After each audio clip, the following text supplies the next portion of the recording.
live it very dangerously. Let me know when you're live. We're live now. Oh, this is one for the yearbook.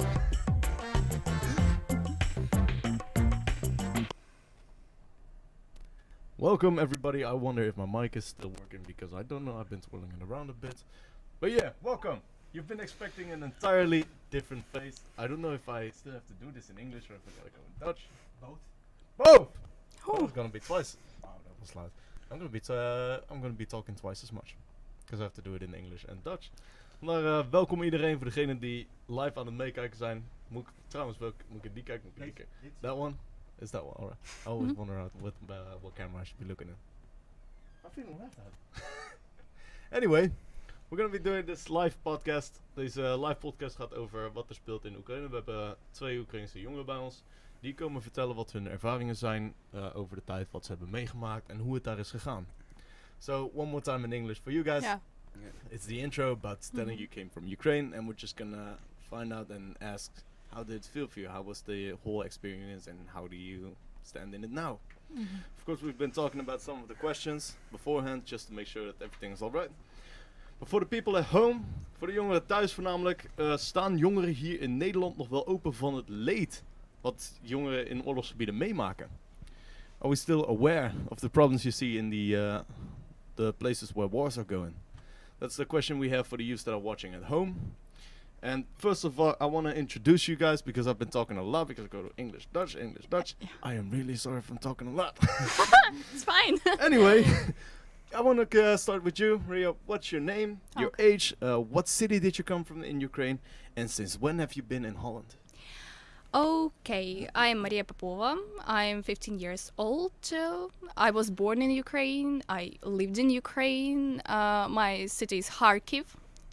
And also I'm in Holland for 8 months. All right. Yeah. That's short notice. We've known you've understand quite a few Dutch words already. Sometimes, yeah, I can try to introduce myself in Dutch, but sorry for my accent. Go for it. Sorry. I know everybody wants to know now. Zo. Go for it. Ik ben Maria Popova, ik ben 15 jaar. Ik kom uit de Oekraïne. Mijn stad is Kharkiv. Very well done. Round of applause. A little shy. Yeah. All right, Daniel. I'm Daniel, I'm 13. I'm from Ukraine, from Kharkiv, like Maria too. So yeah, and I'm in Holland from March, I think, or something like that. Sorry, the last one again. Since From March or something like that. March, about 8 months. Quick 8 months. math. It's 8 months. 8 months. Thank Yeah. you. Months, yeah. I've got this calculator. I might be getting the numbers wrong. If I say 6, it'll probably be 9 or something like that. But anyway, welcome and thank you both for wanting to share your story. Voor de mensen thuis nog een keer, het gaat in het Nederlands en het Engels. Ik stel de vragen een keertje in het Engels en daarna ik kan ze eventueel voor jullie in het Nederlands doen. Laat de comments erbij zien als je eventueel zoiets hebt van, goh, zou je het willen vertalen naar het Nederlands? Want misschien hebben sommige mensen wat meer moeite met Engels dan anderen. Thinking about that, ik heb de comments helemaal niet openstaan. Maar dat is zo gefixt. In ieder geval, for you guys first, we've got 10 questions. You talked to us for, do you want to do 5 for you, 5 for you, or you want to answer both? You want to talk with each other, how you're going to answer? Or I guess the second variant for me is better, but for the Daniel, Like for me, I can do anything. yeah, then I'm just going to ask the question. You can talk about the question yeah, with each of other. course, And then yeah, you can, we can alright. discuss also. Awesome. I think that's for the better as well. Because Yeah. then you get talk. Yeah, and also another life, another minion, another Yeah. person. Yeah, exactly. Yeah. 100. Alright. Can you guys describe what a regular day without the war was looking like in Ukraine? Okay, so who wants to be first? Me or you? Yeah. Okay, so my similar day in Ukraine, of course, I went to school. There I could have like 7 lessons, sometimes 6 lessons, like both variants are similar. Of course, every day I had homework, even a lot of homework. So after school I need to do that. Sometimes I went to the dancing school, sometimes I went to practice my English skills or practice my math skills, because math is very hard for me. And in Ukrainian school it's it's harder than in Dutch school, as I can see. So I had so many problems there.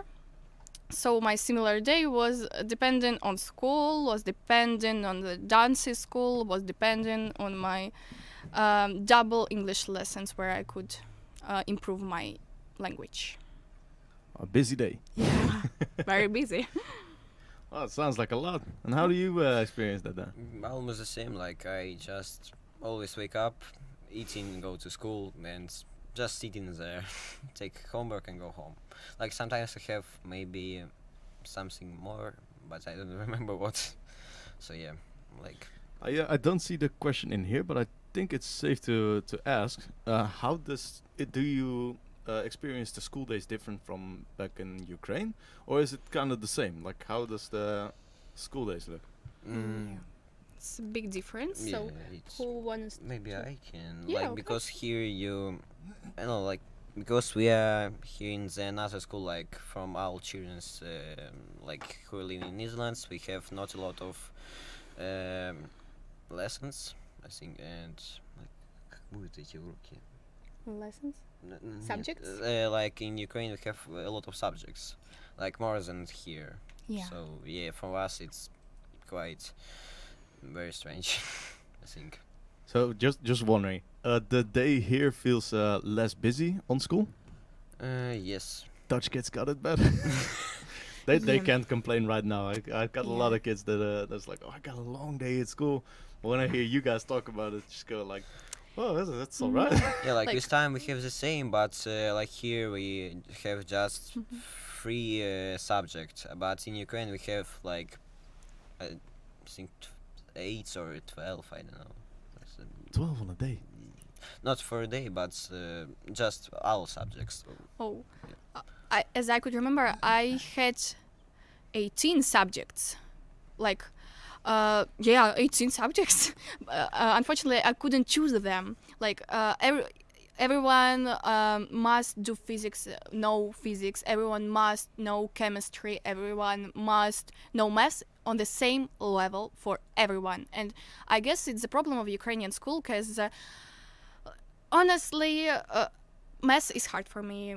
Chemistry is hard for me, but languages are not so hard for me. Like sometimes, of course, I have accent. Of course, I have mistakes, but it's better for my skills. It's better for me also. But unfortunately, Ukrainian school says that you must do it. You must know it as another people know it. Unfortunately, Yeah, it's kind of like a basic skill, so to yeah, speak. basic skills. There, I guess it's even harder than basic skills. It's Because a little, yeah. what's required, so to speak, is why is my sound on? What's required, so to speak, is a lot higher, the Yeah. basic level, than what you see here. I still thinking about 18 subjects. How long does it take to have one subject? Like in here, one subject is like 50 minutes.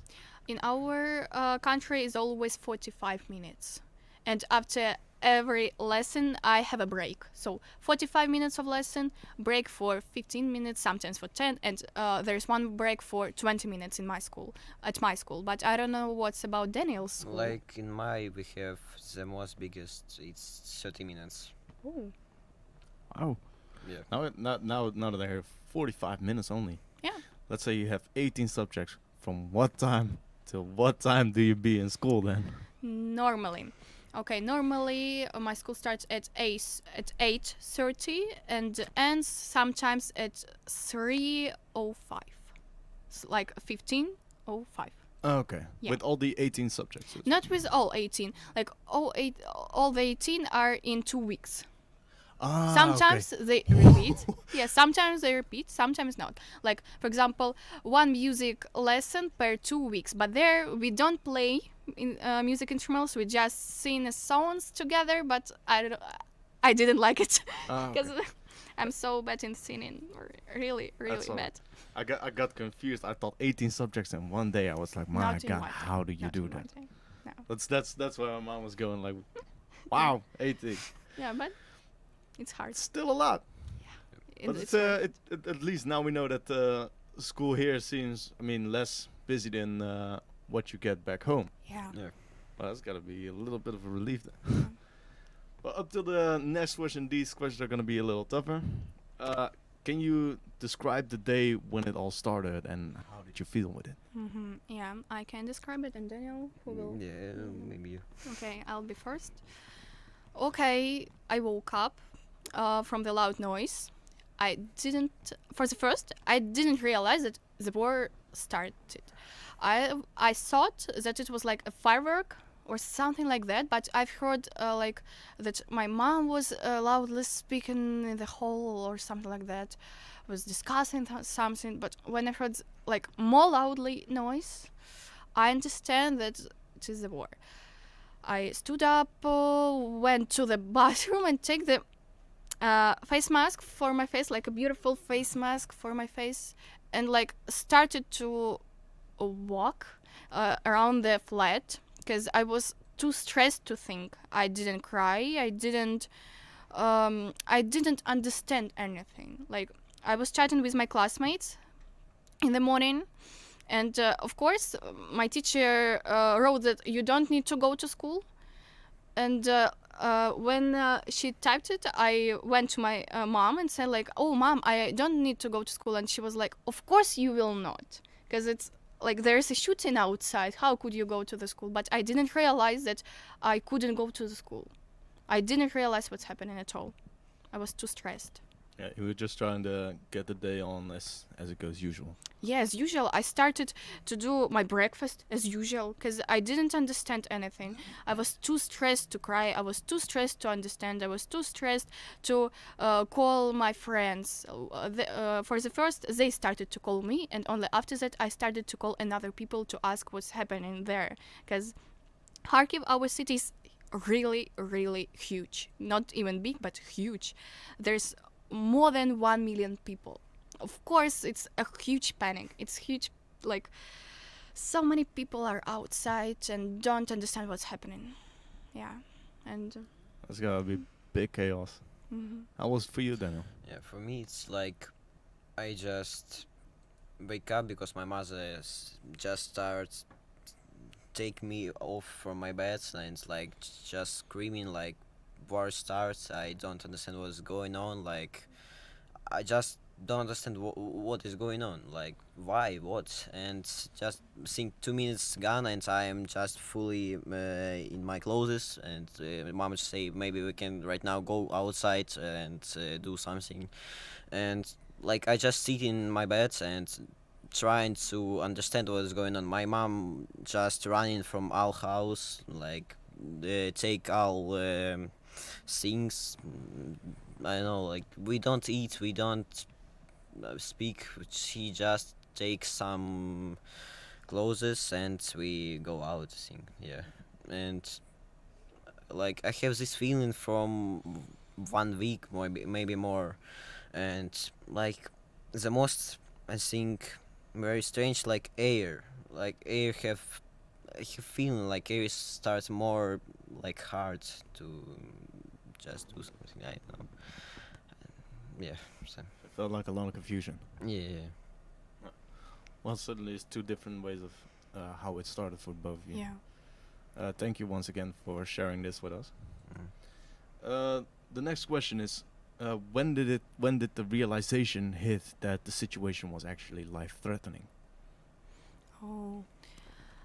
I guess I realized that when I escaped the city, when I didn't hear the bombs, when I didn't hear the rockets, it was pretty sure easier to understand the situation while I was in the city. While I was hiding from that, I couldn't realize. I just sitting, smiling. We decided to record the videos for the future, to show it to people, to talk about it, of course. And there, every time I'm smiling, like I'm sitting like a crazy person, because it's not normal to smile when there is a shooting outside. But I was sitting, smiling. I didn't realize anything. When the shooting started, we decided to go for the first to the bomb shelter, and there, every time, everyone, I guess not everyone, but so many people cried. But I was sitting and smiling, because I was too stressed.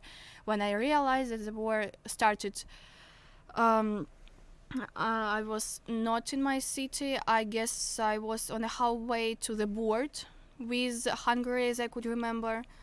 I was sitting there and I was speaking with another people from another city, and they said like, oh, we escaped city by the train, and other people escaped by like just on foot, and we escaped by the car, like we sat into the car and went away. Well, that's a lot of different experience. I can't imagine people just going by foot. Yeah. How did it go for you, Daniel? Like, again, what's the question? Oh, sorry. When did the realization came that the situation was life-threatening? Like, maybe I think it wasn't here to me when I came here. Like, I still don't realize it. For me, it was very big shock. Like, it's, I don't know. Like, I still don't very understand it. But I don't know. Like, I just walking and do something, trying to realize it, but I just can't. So for me, it was very hard, and for mother it was hard more and more because for her it was very, I don't know. Like, I can't say it. It's only she can say. It's indescribable. Yeah. Thank you. How was it to have to get away so fast? Like, you get out of bed, you get clothes, and you have to get out. How did that feel? I would say honestly, because I don't want to lie. When I escaped the city, I wanted to do it. Really wanted to do it because I understood that like the life in Europe right now is another. They have a routine life. They woke up, go to school, someone goes to work, and I need to stay in the bomb shelter. And this the main thing. Why did I want to escape the city? Because I understood that I lost my life, like 5 days of my life. I just lost it. That days when I was sitting in the bomb shelter, when I was sleeping on the floor because it was not allowed to sleep in my room because sometimes when the windows were shaking I couldn't sleep, of course. So I slept on the floor in the hall when there were not any windows, and so the feeling when I escaped the city was like, it's a freedom.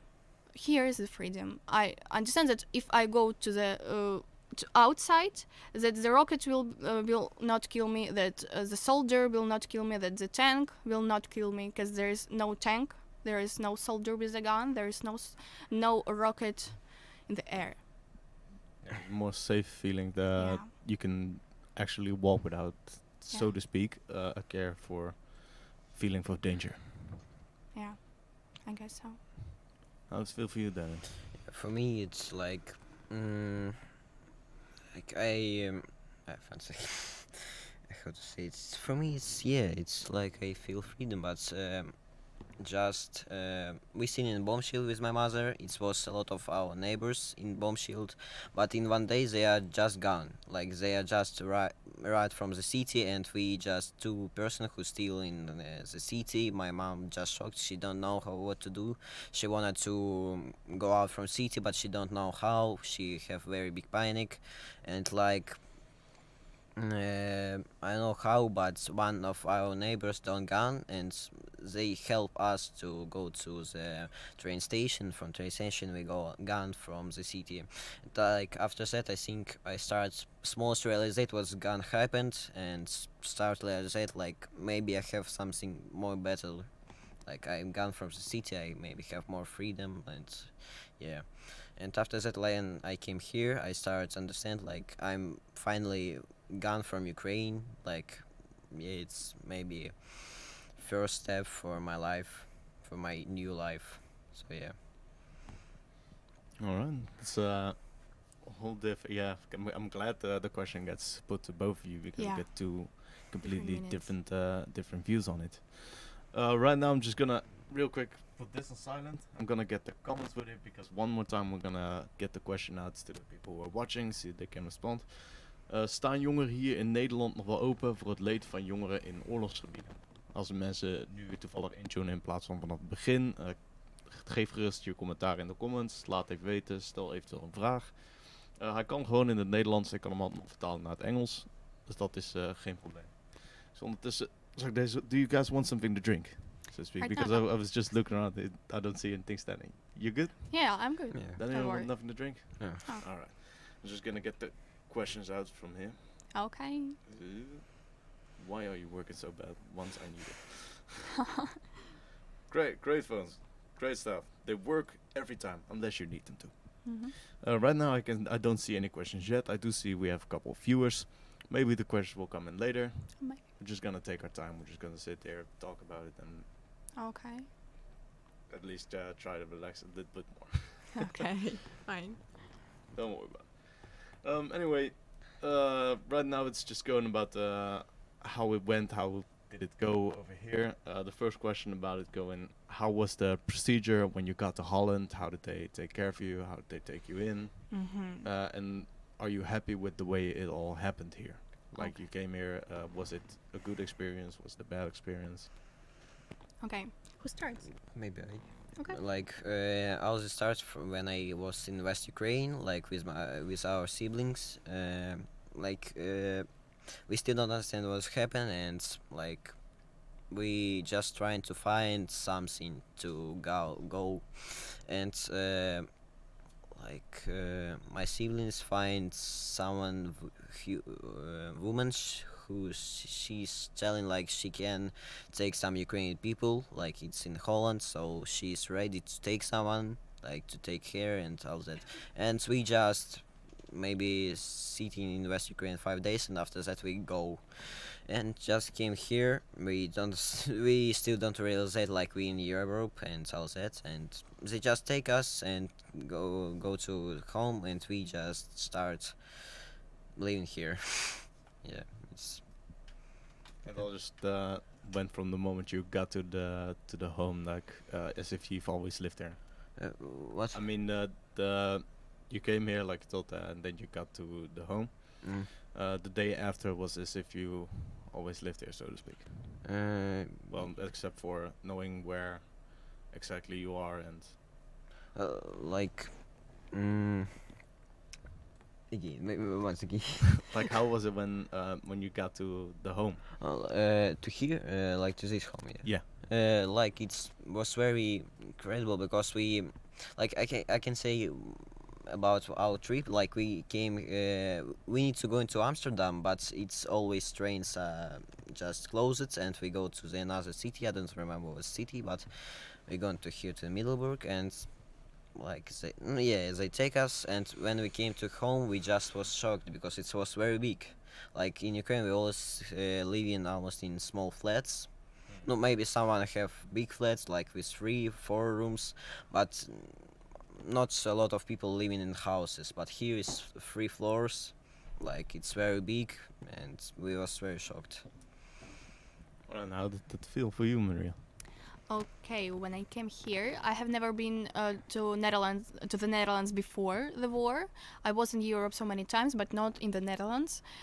When I came here, what did I see? I saw a lot of people on the bikes, on the cycle bikes, and honestly, I can cycling since this March, so it was a big problem for me when I saw many people on the bikes here, and my feeling was like, oh no, I need to try to start cycling.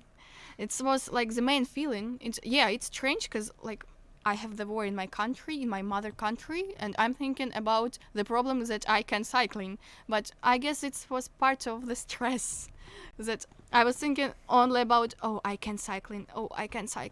So not all the feelings were about the cycling, but most probably, yeah.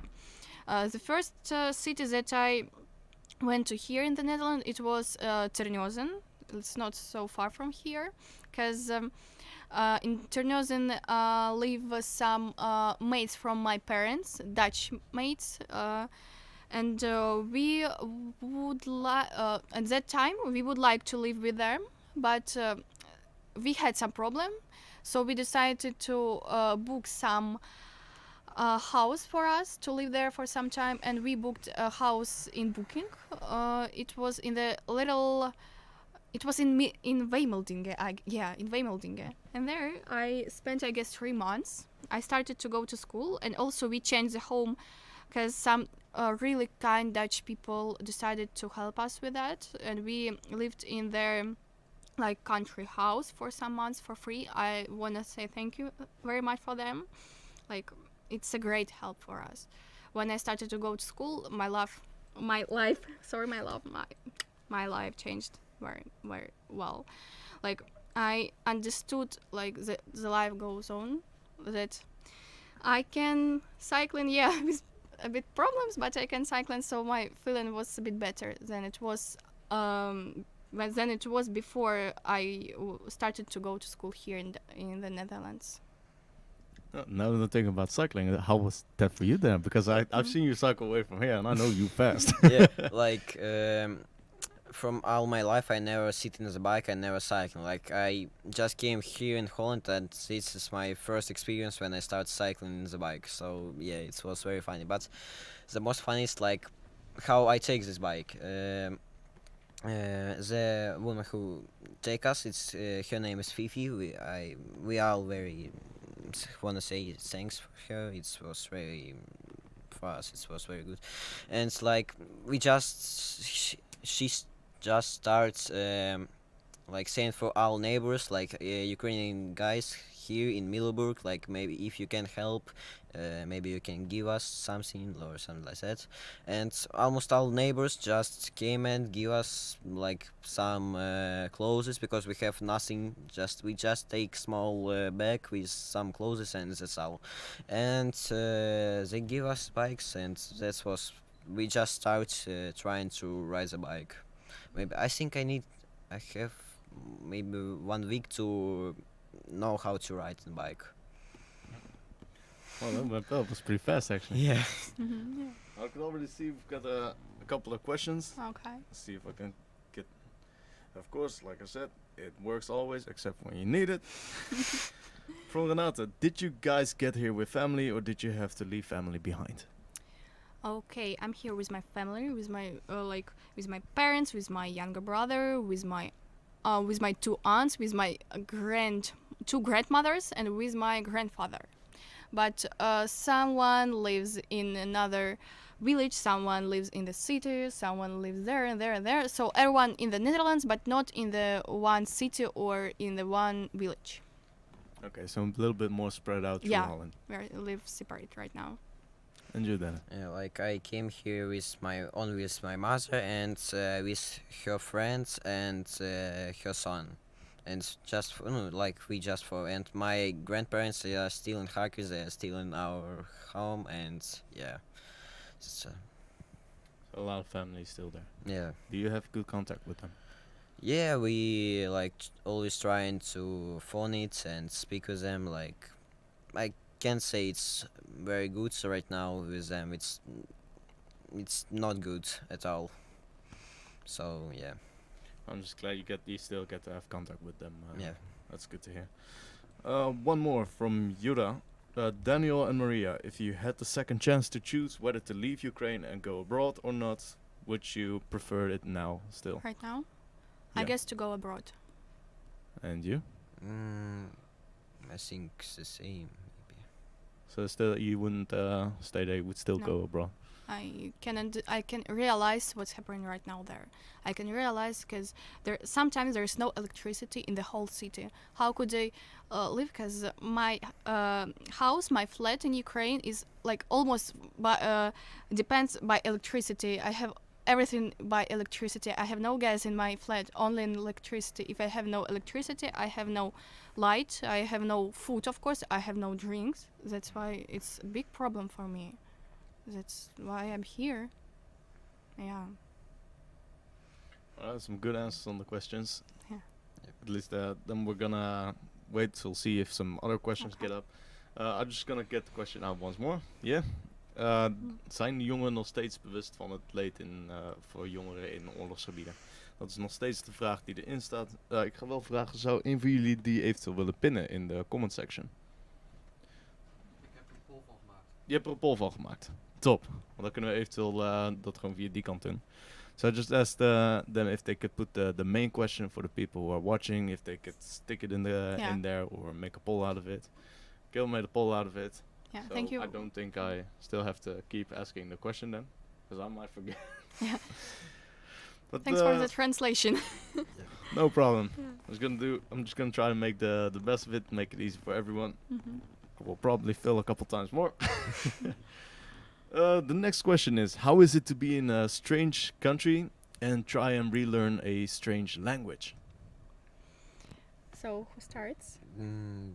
Maybe like for me it's like all new experience because I never got from Ukraine. Like I never been in Europe or and Netherlands was maybe the most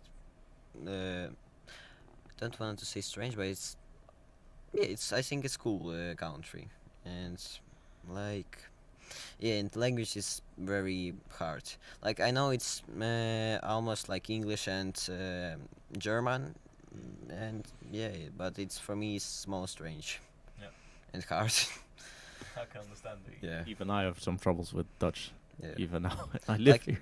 Like we have friends, it's our neighbors, and sometimes they give us small lessons to like for me, and like one time they say, I see Dutch is very hard for you. Like it's a very hard language. I'm wondering, do you know a couple things in Dutch, or can you like, understand it a little? like yes, but not like I more prefer to speak English. Understandable. Yeah. Me too. Maria. So, every time when I live in Ukraine and I saw foreign people there that are living there, I was like, oh, poor people, because every time I couldn't realize how difficult it is to live in a strange country with a strange language to you and learn the strange language while you're in another country. It's really hard. Now I can realize that. So for me, of course, I love to travel whole my life, and right now here sometimes I feel my life like I'm a traveler here, like I'm not a native here, because I have some problems to understand Dutch culture, Dutch traditions. Dutch language for me is also hard, but I can understand a bit. So right now it's a bit easier to understand, but also I have so many questions about the culture, about the people, about the celebrations date, about the how do you not even realize, but how do you spend your free time or so, like that. Yeah, like how we, let's say we have a day off, what do we do here? Yeah, like Okay. I can see that you often use Snapchat, but we don't use Snapchat in Ukraine. That's why it's a big trouble for me. Like, people ask me about Snapchat, and I was like, no. I have only Instagram, WhatsApp, Telegram, Viber, and so. Like, I would like maybe to learn some hacks in Snapchat, but not now, I guess so. But maybe in the future. Maybe for later. Yeah. I'm kind of curious. The question is not here, but what is you both talk a lot about the culture from Holland, the Dutch culture. What is the weirdest thing you think about this culture? No. It's like something you've seen or heard about from that's customary Okay. in Holland, but it feels really weird. Okay. So, who can be first? I don't know, maybe you. Yeah. Okay. The weird thing for me about bicycles, how many people here are cycling. When I'm very, very bad in cycling. Very, very, very bad. If I start to cycle, it's so weird. And when people ask me, why do you not cycle to school from your village to the city? And I always say, like, have you ever seen how I cycle? No. And it's the best thing that you know me, but you don't know how I'm cycling, because it's a big trouble. So yeah, it's like, I guess it's a culture, yeah, because in Belgium, in Germany, not people can cycling, but not so much. Like, you're cycling more than other people. The nation loves bicycles and so. But the second weird thing is, I guess I guess need time to explain that, because you're a bit. It's a like difference between us, between Ukrainian people and Dutch people, because we can understand the life in another way, at all in another way. For us, some situation is like horrible problem, but for you it's like, oh, relax, oh, don't worry, it's fine. Oh, like you're more, how you say it in Dutch, rustig or something like that. A bit laid back, so to speak. Yeah, that's why I can't do it. Like, if I have a problem, I always in stress, but you are like, okay, it's okay. It sounds so as if nothing's wrong. So Yeah, but for me it's, yeah. And you, Daniel? I don't know, like I don't find something very bad here. It's like you always very positive. Like I Yeah. don't find some Netherlands guys who was very angry or something like that. But like I still don't understand like with Maria bikes. Like I learned how to ride, but I don't understand the rules of the roads. Like I know how to like give to see where I going to right or to left, but like I don't know. Like they always do something strange. Like I have been in Amsterdam. It's just house. It's yeah. Like someone goes on the red light. Someone's yeah. It's like Amsterdam is chaos. yeah. It's just straight up chaos. Yeah, like I think else is like Rotterdam, Amsterdam. It's yeah, it's just chaos. Like here, it's I can say like it's just Middelburg is just village. Like yeah, yeah. But I still don't understand with bikes. So it's the whole I mean, fair enough. When you're riding a bicycle, only there's a lot of rules and stuff you have to worry about. Yeah, like I don't understand. Like can I break the rules or I have you rules? Yeah, like I can say when I sitting in the bike, you can say someone crazy riding the bike. Yeah. It's me. Alright, don't worry. There's a lot of Dutch people I see riding a bike where I think they are crazy. So don't worry about it. Like you said in Amsterdam, for example, Yeah. a lot of people in Amsterdam, they don't really care about the Yeah. rules. Yeah. So that there's always someone more crazy than a person can be. Yeah. Yeah. All right, then we've got the next question. Do you get special help to get through possible traumas you've experienced or you've gotten? You mean the psychological help? Yes.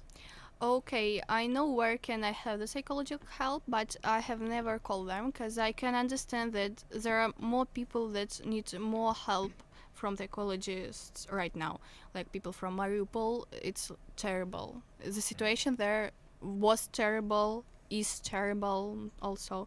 That's why I try to do everything that I can do with my mental health. I'm reading books, I'm trying to relax, and now it's pretty sure easier to understand, to read all the horrible news about the Ukraine, and so that's why I could not say that I know all the psychological help from the volunteers, from just people, but I guess if I need that help, I can call. But now I don't want to do it. That's pretty strong. Yeah. And what about you? Like for me, I don't know. I think I just don't need it. Like it's just gone for me. Like it's for me it's more easier, but my mother still just because like I have no father, and for my mother it's very hard because all problems goes to her, and of course she need to show us when going to Ukraine, we go out from Ukraine, what we need to do and all this. So for me it was okay, and it's just gone, but for my mother no. So I'm trying to do some, yeah.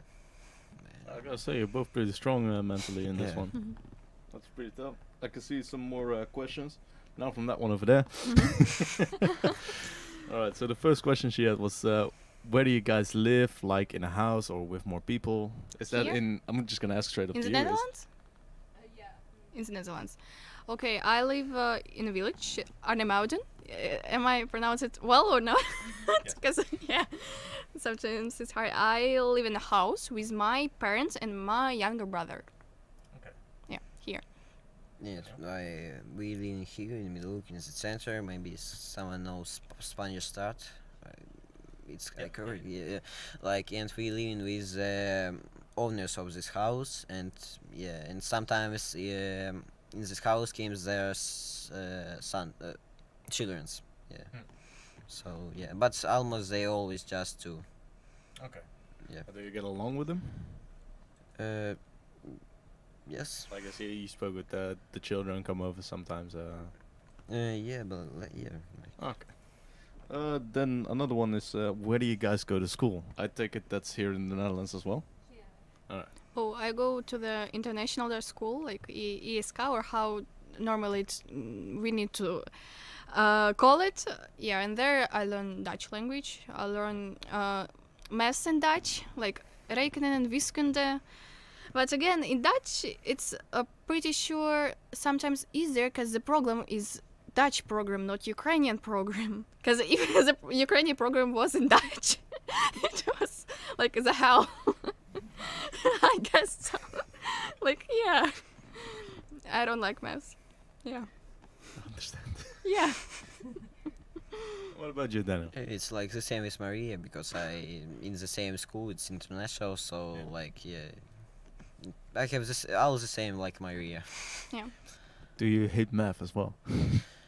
Like yes, but I more hate in Ukraine because here they just give us a test and it's very easy for me. Like I maybe I hate it because it's just a lot, like just very easy but a lot. So I just started into doing. It's too much. Like I just started sleeping in the lesson. At least we can say bottom line: everybody hates math. Yeah. All right, then we've got on to the next question. That this one's about having regular contact with your family. Of course, we've already heard from you. You speak a lot with your family. How is that for you, Maria? Okay, I talk some times with my Ukrainian classmates.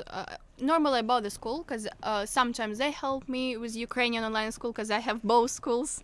Like, I go to school to Dutch international one, and also I have online Ukrainian lessons, online Ukrainian home tasks, classworks tests also. So normally we are speaking about the tests, but I've heard that sometimes they have problem with internet, because when the electricity is off, they couldn't do anything. Like they need to send something into Google Class or something like that. So they have problems with online studying. The first problem. The second problem, when the air attacks begin, they need to go to the hall or to the bomb shelter. Bomb shelter is even better. But our Ukrainian culture is like, oh, I guess I will not be killed today. I should write the test now at home, not in the bomb shelter. And so many people stay in the not in the bomb shelter while they have an air attack. And there is a problem of us. We are thinking like, oh, I will be not killed today. I will be not killed tomorrow. So I will stay at home or outside while I have an air attack, or shooting or something like that. Because unfortunately, people got used to it, and it's a problem, big problem. That is the weirdest thing you could probably say about it. That people can actually get used to the feeling. Now I'm still curious. You've got some more stuff to add to the contact you have with old friends, Like classmates.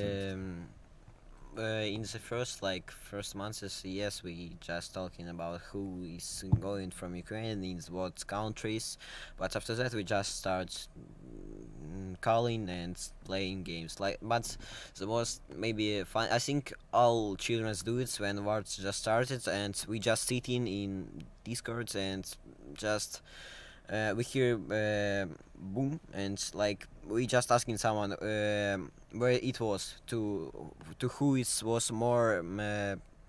I would bliżej. Oh, I had the same. Bliżej.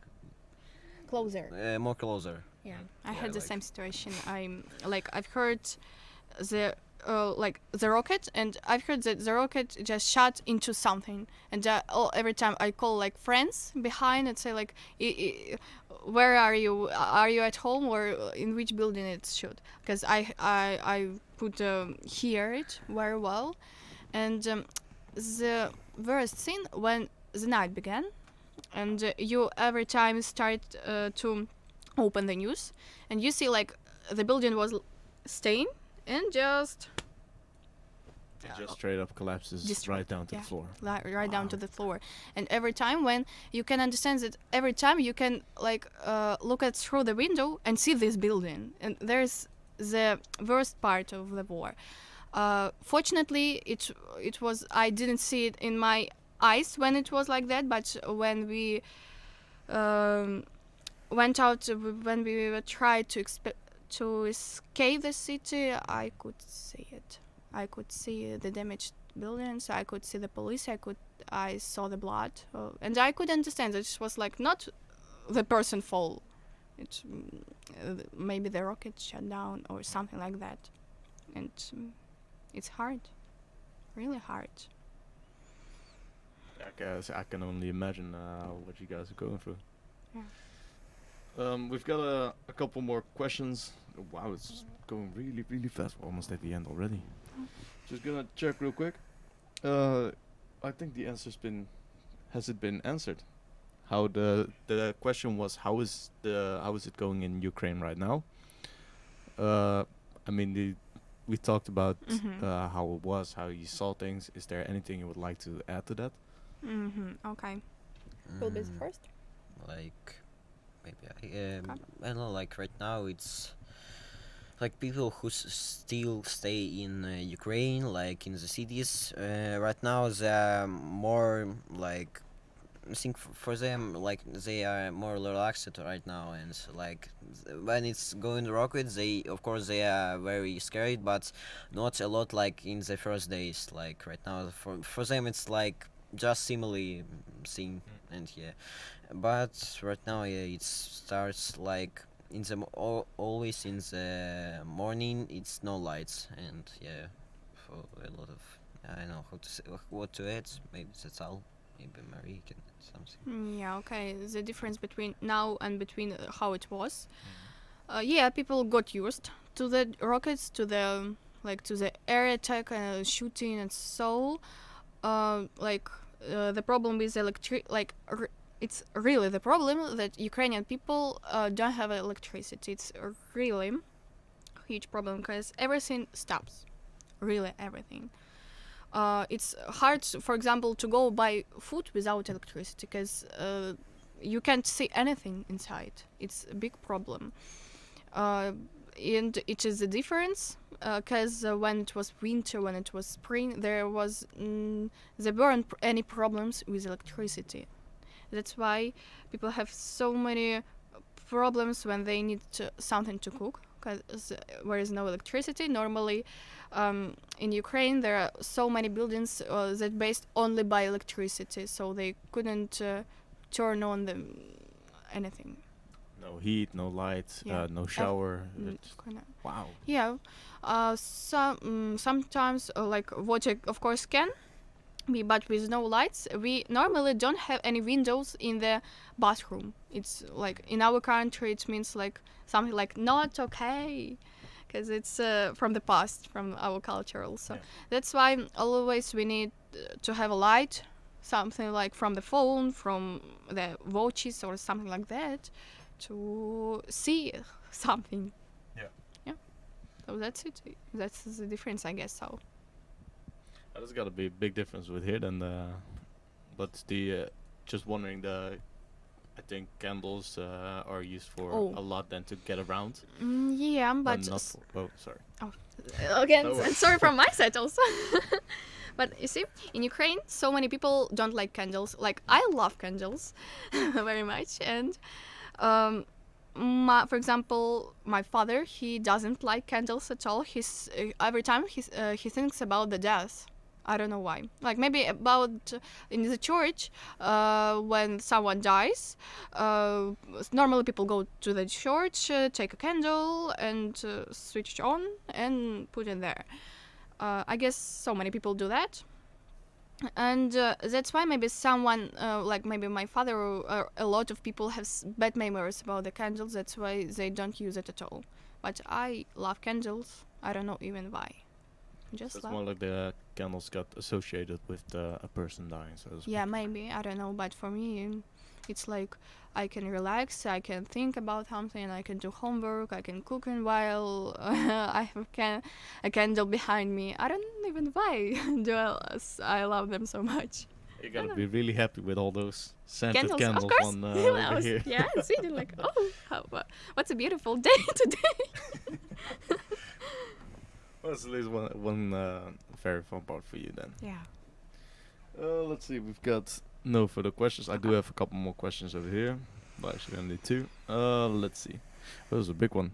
What would your hope be for the future? Do you see yourself living here in the Netherlands, Mhm. building up a career or building up a life? Okay, who wants to start? Why, maybe. Right now, I know I go to Ukraine in the next week, and like I don't know if it will be very bad in Ukraine, I will come back here. But if it's okay, I will still living in Ukraine. Like here, it's very good because here I can work in like just neighbors or go to the shop or something like that. And yeah, it's very good because there's the money. Like it's my first time when I start making money.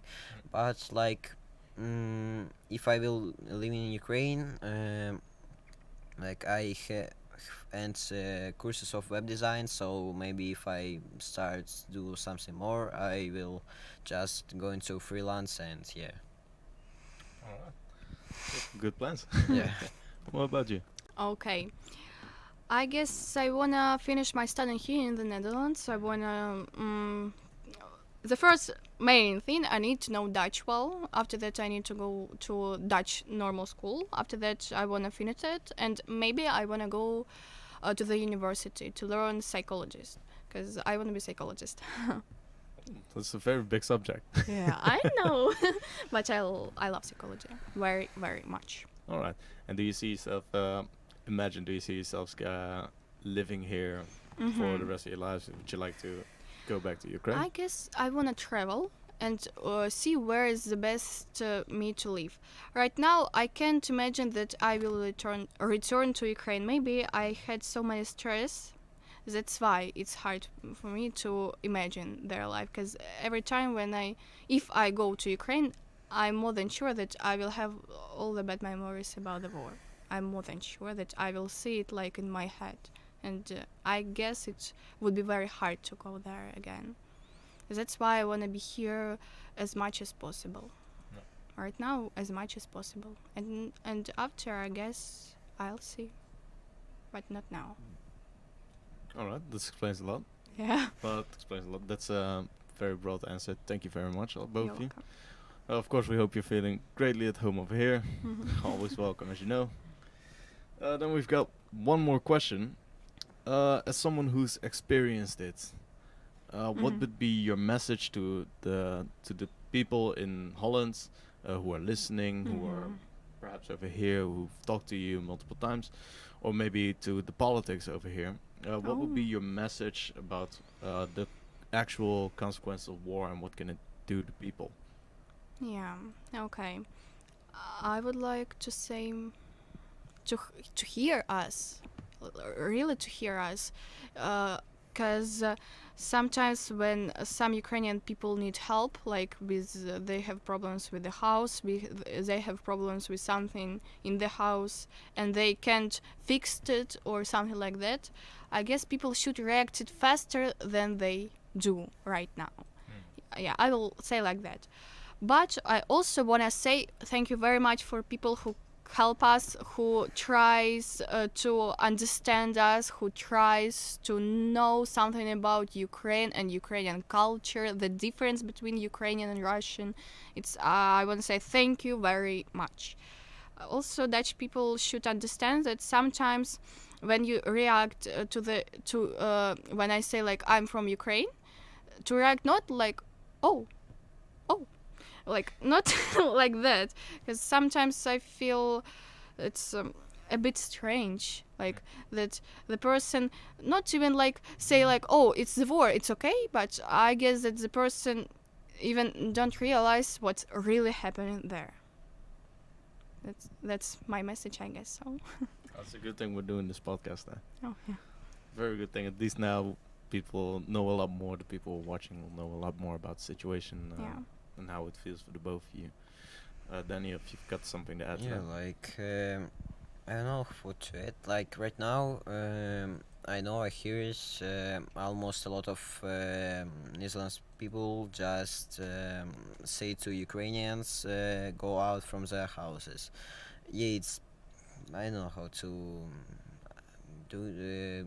I know I have no words to that, but I most understand it because yeah, of course, when someone strange people in your house, of course you like not very like it, but I'm still very I I know it's very incredible like our like people who stay in what in what house we live in, it's a like stay like speaking with us. They still like love us, like they still doing something for us, and we are very thankful for that. It's very good peoples, and yeah, like but almost I wanted to say like the same like Maria to all like maybe children's or like from all these humans just don't acting like oh okay you're from Ukraine, like maybe you can just find something in use. I hear it like in use you always hear all like yeah, and you all know what is going on in Ukraine, so of course it's very strange from your side like just saying oh okay, like yeah, it's not that way what you need to say to us. Yeah. So yeah. That's a good message you both gave. Yeah. Once again, thank both of you for sharing this with us and having this conversation. I'm glad to hear you both get a lot of love, support from family, friends, and the people over here. Is there anything you would still, aside from all the questions, anything you would still like to say or questions you may have asked? And of course, the question, if you can help with the stream, you can always ask Hank afterwards. Okay. But is there anything you would like to add to this? Oh, I guess about, of course, the work, because Daniel said that like it's a good chance to make money here, because yeah, in Ukraine we don't get used to work when we go to school. Yeah, we can work like in freelance online. Like sometimes I could wrote some posts for some companies to like in Instagram, some post about their products and so. But I have never tried to work like with my hands. Like here, I worked in 2 supermarkets. I had worked in Wemeldingen and in Arnhem also, but unfortunately I have no time right now because I have 2 schools, so it's it's hard to work, to have 2 schools, and to learn something from both 2 schools. Even when one school have 18 subjects and everything is online, it's like it's horrible. Yeah. A bit of chaos, so to speak. Yeah. And Daniel? Like the same. Like yeah. With subjects, yeah, it's the same. Like I think I have 16 subjects. I have 18. And yeah, it's very good. Like because in Ukraine, I think we can start working from 18. Yeah. Yeah, but here you can just from 14 and yeah, or just go to neighbors, and of course there's like euros. It's a lot of money. Like if we will translate to Ukrainian money, so yeah, it's very good for us. So it feels good to get the chance to actually work here and get that experience. And just this feeling when you start taking money. Yeah. I can understand. Yeah, I think it's all understand it. Yeah. I'm just gonna ask real quick. Okay. It didn't die, but it's slow. Let's see if some people still left some questions for you guys. Okay. Let's see. Gimme. All right. I don't see any questions now. Of course, if people still have questions afterwards, we can always see and we'll get notifications if people still have questions. So you can always answer them No when problem. this is over or when the question is raised later. Mm-hmm. Right now, I just want to say thank you. Thank both of you for sharing your story, your experiences, and being so open with us about it. En voor de mensen zelf, jullie bedankt voor het kijken. Als jullie nog vragen hebben achteraf nadat de podcast voorbij is, mogen jullie die uiteraard gewoon stellen in de comments. Die kunnen achteraf altijd beantwoord worden. En als jullie zelf nog eens vragen hebben of jullie willen eens ontmoeten, dan zijn jullie altijd gewoon welkom om naar hier toe te komen eventueel. It's like the last part I added, if people want to meet you, just get to know you guys better, they can always just come here, because the both of you come here quite often. Yeah. Yeah. Pretty sure true. And then I want to say that's it. Thank you. That's the whole part. Yeah. It's right now it's 3:45. Okay. Because you were wondering how long the stream will take. Yeah. That's about the time. The other streams won't take that long. Yeah. But we're gonna be talking about that afterwards. Yeah. If you still have an interest about it, and the same goes for you too, of course, Daniel. Yeah. If you take this felt actually pretty nice, pretty good. You can always just talk with Hank, see if you can do some other streams, help around over here. Because I'm always still looking for help. En dat geldt natuurlijk voor de mensen thuis ook, for the people at home as well. We're always looking for help around here. Okay. But for now, we're just gonna close it. Thanks you guys again. Mm-hmm. Yeah. And to the people watching at home, have a good day. Mm-hmm.